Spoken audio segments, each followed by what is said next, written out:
Terima kasih pemirsa, Anda masih bersama kami. Ketua Umum Persatuan Sepak Bola Seluruh Indonesia Erick Thohir meresmikan Akademi Sepak Bola gratis di Kota Padang, Sumatera Barat. Kehadiran akademi ini diharapkan dapat melahirkan bibit pesepak bola berbakat.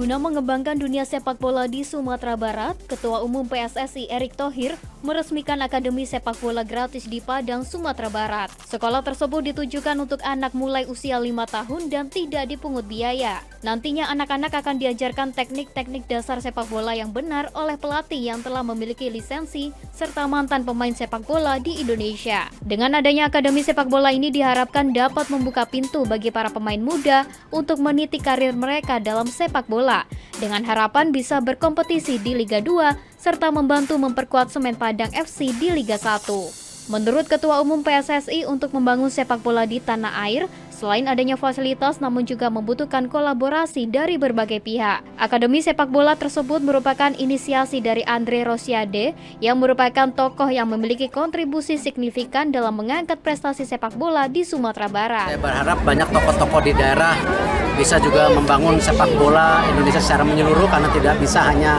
pemerintah pusat, pemerintah daerah, ataupun PSSI, ataupun ASPOT, ASPROF. Tetapi kalau individu-individu seperti Pak Andre yang suka dan cinta sepak bola, ya ini menjadi bagian juga kita mendorong persepak bolaan lebih merata di seluruh provinsi Indonesia. Selain meresmikan Akademi Sepak Bola, Ketua Umum PSSI juga memeriksa kelayakan Gor Haji Agus Salim. Ia berharap ada renovasi gedung dan fasilitas agar Gor Haji Agus Salim dapat menjadi stadion yang layak untuk tempat pertandingan sepak bola Liga 1. Komisi 3 DPR RI menyetujui naturalisasi 3 pemain sepak bola calon timnas Indonesia bersama Kemenpora, Kemenkumham, dan PSSI. Ketiga pemain itu adalah Ragnar Antonius Maria Oratmangun menempati posisi sayap dan Tom Jan Marinus Haye.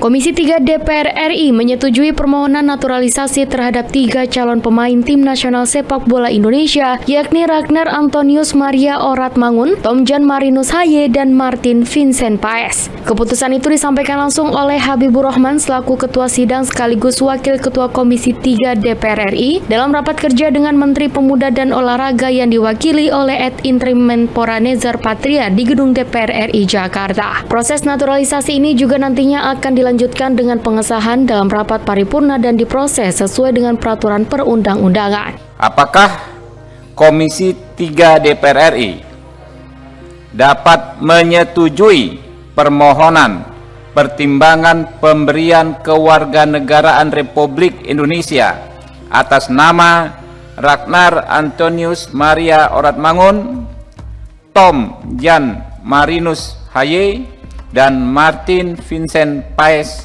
untuk selanjutnya diproses sesuai dengan peraturan perundang-undangan?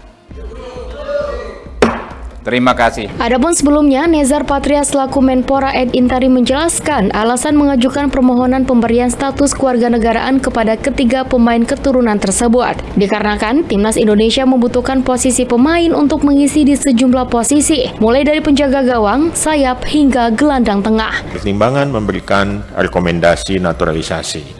Satu, bahwa tim nasional Indonesia membutuhkan posisi pemain penjaga gawang, sayap, gelandang tengah atau penyerang.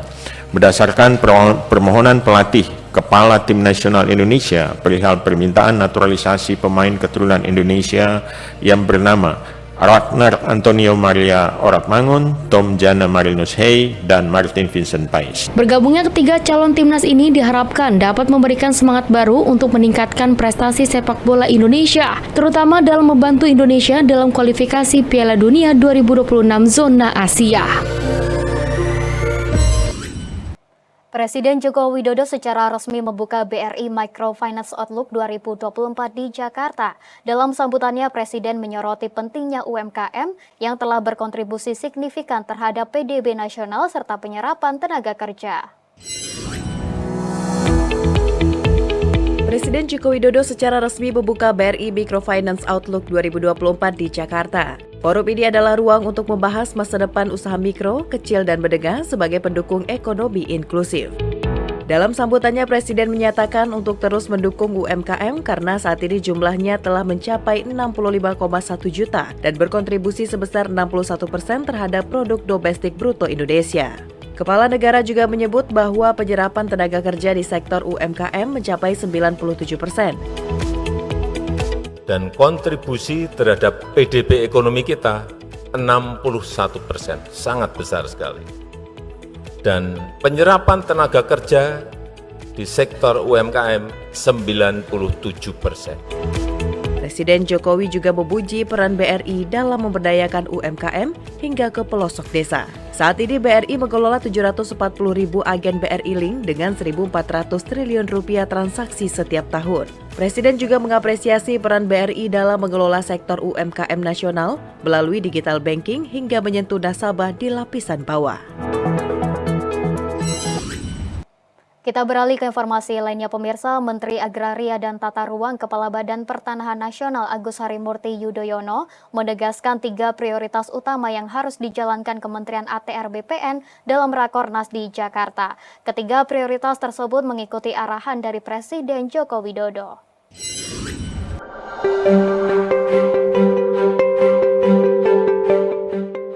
Pasca menjabat sebagai Menteri ATR BPN, Agus Harimurti Yudhoyono tancap gas menyelesaikan program kerja menteri sebelumnya. Dalam pidatonya di Rakernas Kementerian ATR BPN, AHY menyebut 3 arahan Presiden Joko Widodo yang wajib dijalankan.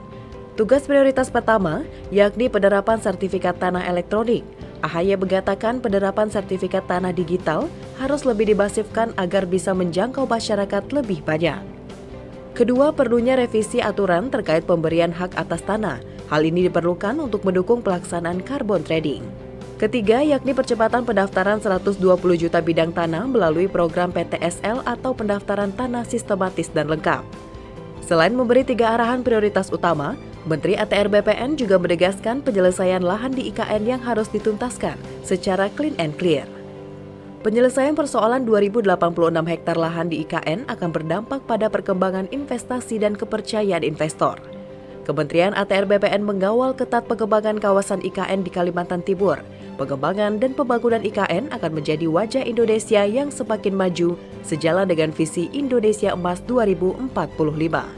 Dalam rencana detail tata ruang IKN, terdapat 9 rencana yang sudah dituntaskan. Kemudian pada 21 paket pengadaan tanah IKN, 10 paket sudah dituntaskan dan 11 paket tersisa progresnya mencapai 80% dan tinggal 20% lagi yang perlu dikawal. Kementerian ATR BPN dan OIKN bersinergi mengawal pembangunan IKN. Kita berharap muncul kesadaran yang masif dari masyarakat untuk mendaftarkan tanahnya. Barulah kita bisa mendorong penerapan sertifikat tanah elektronik secara lebih masif lagi. Selanjutnya, Bapak Presiden juga memberikan arahan untuk melakukan percepatan pendaftaran 120 juta bidang tanah melalui program pendaftaran tanah sistematis lengkap. Pemirsa, setelah jeda pariwara, Kominfo Newsroom akan kembali dengan dialog proyek strategi nasional dan dampaknya bagi masyarakat bersama rekan saya Mona Azari sesaat lagi.